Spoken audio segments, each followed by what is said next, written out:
Meu nome é Franklin Teixeira, eu tenho 33 anos e nasci em Nova Iguaçu e moro lá até hoje. Desde pequeno, sim, eu sempre me senti atraído por meninos, desde que eu me conheço por gente. Não foi nenhuma coisa assim que surgiu na adolescência. Quando eu era mais novo, eu já tinha uma curiosidade, não tinha assim interesse sexual, mas eu já ficava mais atraído por meninos.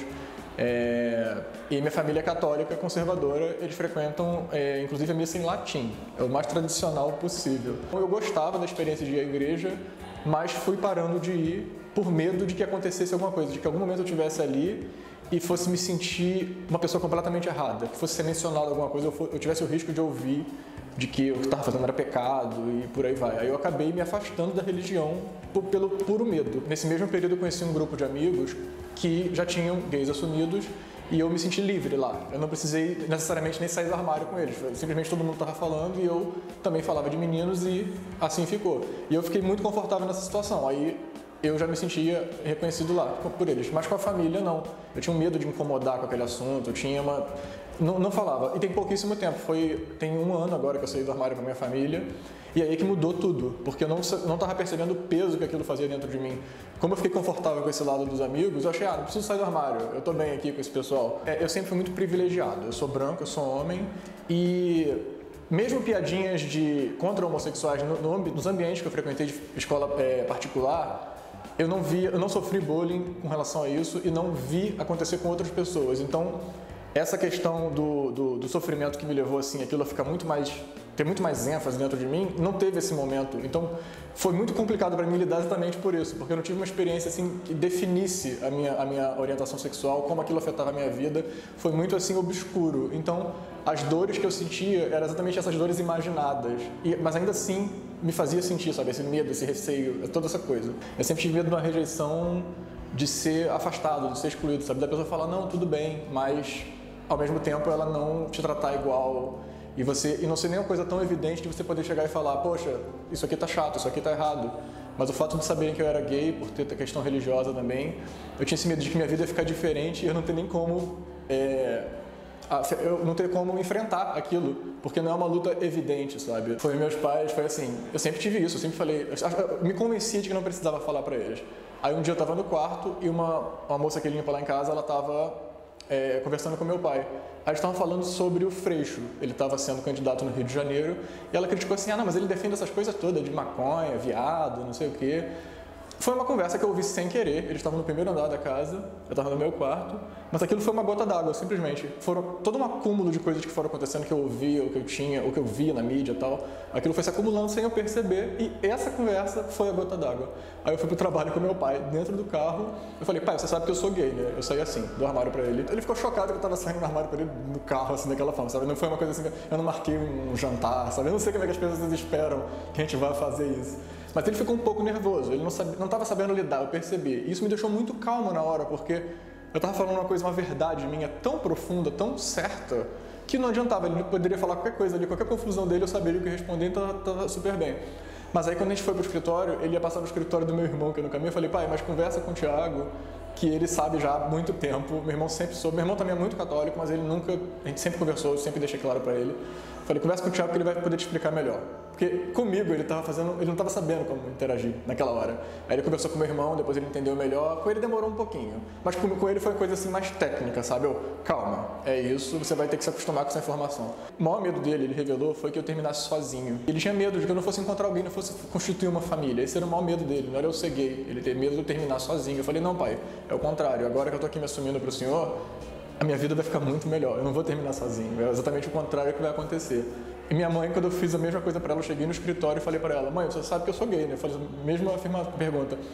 E ela, sei, você já me falou comigo. E eu achava que ela não sabia, eu cheguei perguntando assim dessa forma incisiva, esperando que fosse ser como foi com meu pai. Ela foi, me abraçou, eu chorei. Com a minha mãe, o choro foi pela aceitação.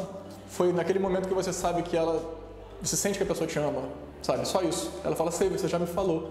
Ela falou com uma naturalidade tão grande, que só de lembrar aqui eu fico emocionado, que é amor de mãe que o pessoal fala, né? Quando você sente aquilo que ela te entende, sabe? E ela me entendia tanto no plano metafísico de ser mãe, quanto na afirmação, sabe? Você já me falou, eu guardei a informação que você me falou, sabe? Mesmo não tendo sido tão clara naquela época. O peso que saiu das minhas costas com essa conversa rápida que eu tive com os dois Mudou minha vida, simplesmente, mudou minha vida. Foi um grau de autoaceitação que eu não sabia que estava tão escondido. Liberdade é a única palavra que define, porque também meu pai, ele falou, não, pai, se você quiser falar isso com alguém, pode falar. Tipo, se alguém perguntar, ou sei lá, você pode falar, não, é assunto nosso, não vou falar não. Na semana seguinte, minha família inteira sabia que eu era gay, porque ele falou pra todo mundo. Ele saiu comentando, mas comentando tranquilo, sabe? Não chocado nem nada. Mas é a sensação de liberdade. Minhas primas, eu sempre tive essa sorte, esse privilégio, porque minhas primas todas já tinham amigos gays também. E elas me aceitaram, acharam maravilhoso, acharam bom, minhas tias, meus tios. Se alguém da família achou ruim, não veio falar comigo. Mas eu também, agora já não tô nem aí. Porque eu passava por essa situação de eu não ia mais em reunião de família. Porque se alguém falasse alguma coisa homofóbica, eu não me sentia na liberdade de defender aquilo. Mas é aquele negócio que você para num certo ponto, porque ninguém sabe que você é gay. Então você fica uma luta que você não está comprando de verdade. Então, quer dizer, isso acabou. Então, mas eu tive essa sorte de ter um privilégio muito grande, de ter um amor muito grande das pessoas da minha volta, os amigos, a família. Mas é isso que é curioso para mim, porque ao mesmo tempo isso me dava esse medo, uma quimera que eu inventava, porque como eu nunca tinha encarado de frente o bullying, a homofobia, nada disso nunca veio diretamente para mim, eu criava um monstro gigantesco que me dava esse peso todo, que quando eu finalmente me assumi, meio que terminei isso, né, foi essa libertação. Antes de eu me assumir assim dessa forma, eu evitava literatura LGBT, eu evitava filmes gays, porque aquilo me causava um incômodo, sabe? Eu sentia que eu não podia nem viver aquilo quando o filme era muito bom, muito feliz, e me sentia muito mais triste quando o filme terminava triste, desgraçado. Então eu evitava, me causava uma dor porque era algo que eu não estava lidando, eu realmente evitava. Foi quando eu saí do armário com meus pais que eu comecei a ler muito mais livro LGBT, comecei a pegar livros jovem adulto, livro adulto mesmo, comecei a ler a literatura toda. E a minha escrita me ajudou muito também a me entender com isso, porque o primeiro livro que eu escrevi, eu coloquei um menino hétero como protagonista. Só que uma menina que nem me conhecia, a gente tinha um amigo em comum, ela leu o livro e quando ela foi falar com essa minha amiga, ela falou, seu amigo é gay? Porque a relação dos dois amigos protagonistas no livro fez ela já perceber que eu sou gay. E eu fiquei, gente, isso foi antes de eu sair do armário para meus pais, que eu escrevi esse livro. Porque, inclusive, eu não coloquei o protagonista gay porque eu achava que não ia vender. Tinha essa mentalidade na época. Mas ela falou isso e eu falei, nossa, tá atrapalhando até o meu trabalho. Eu não tô fazendo um trabalho direito na minha escrita, essa pessoa tá, sabe? Ou seja, eu tava enrustido no personagem. Então eu falei, gente, como isso se reflete? Aí desde então já escrevi mais e foi uma coisa que me ajudou muito. A leitura e a escrita, em especial, elas me ajudam demais a me entender melhor.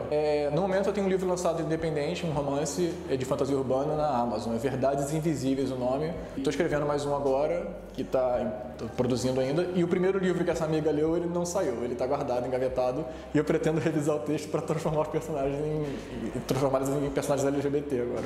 Então, galera, vocês conseguiram perceber que as nossas dificuldades de aceitação e saída do armário nem sempre é pautada pelo medo da religião, de Deus. E por mais que você tenha uma família que seja muito de boa, né, que a aceitação dos seus pais foi muito tranquila e a sua aceitação também, o medo que você tinha era de perder o amor dos seus pais. E depois que você percebeu que você não perdeu o amor deles, mudou tudo, né? Mudou tudo completamente. E como você falou, nunca foi uma coisa ligada diretamente à religião, porque eu não tive nenhum problema pessoal na igreja, nem com o que o padre falava, nada disso. Mas o medo que se cria, a circunstância que se cria na sociedade, colocou tudo isso na minha cabeça e agora saiu. Ainda bem que saiu. E aqui ele está segurando o Guardei no Armário, que ele já adquiriu dele. Se você também quiser, tem no guardeinoarmário.com, tem na Amazon, tem no Google Play. E é mais um livro, né, para que você possa entender que você não está sozinho. E assim como o Frank topou participar aqui do Guardei no Armário, se vocês quiserem conhecer um pouco mais sobre o trabalho dele, gente, entra aqui no link que eu vou deixar na descrição do vídeo. Fala que veio pelo Guardei no Armário. E da próxima vez que eu for do Rio de Janeiro, eu vou querer te encontrar para saber o que você achou do livro. Vamos sim, com certeza. Tá bom? Então, gente, não deixe de se inscrever no canal, não deixe de dar seu like e te contar também seu processo de aceitação. Então, obrigado, gente, até a próxima. Tchau. Esse papo de cura, meu bem, a doença é falta de empatia. Essa é uma história que podia ser minha, podia ser sua também. Venha com esse papo de cura, meu bem, a doença é